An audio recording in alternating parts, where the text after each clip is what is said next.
Welcome to the IllumiNewsroom. Joyeux 14 Juillet. For Bastille Day, we get Gaston, arrogant hunter, ready to storm the castle and bring the prince and his mistress to the justice of the guillotine.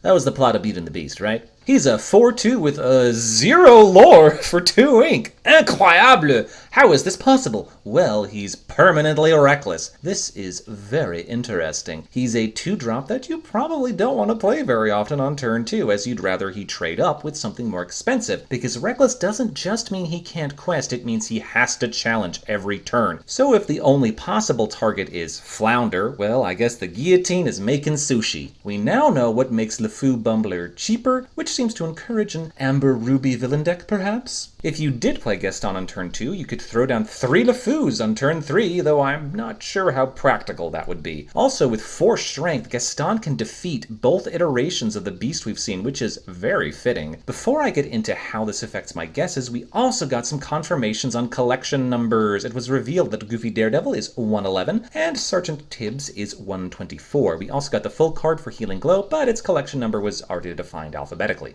Firstly, I once again predicted the exact number for Gaston, so yay me. This still leaves room for Flora in Ruby. However, Sergeant Tibbs being 124 means there is a gap between him and Scar Fiery Usurper. The only characters alphabetically between the two of them are Scuttle and Sebastian. Now, while a Ruby Scuttle that steals lore isn't out of the question, I think my money right now is on a Floodborn Scar. We've been seeing a lot more side characters than I originally thought, which makes me think we're only seeing multiple cards for characters if they are either massively popular headliners like Ariel or Simba, or if they have a Floodborn who needs shift targets. Scar already has 2 cards, and Fiery Usurper is pretty boring, so my guess is he'll be one of the Ruby Floodborns.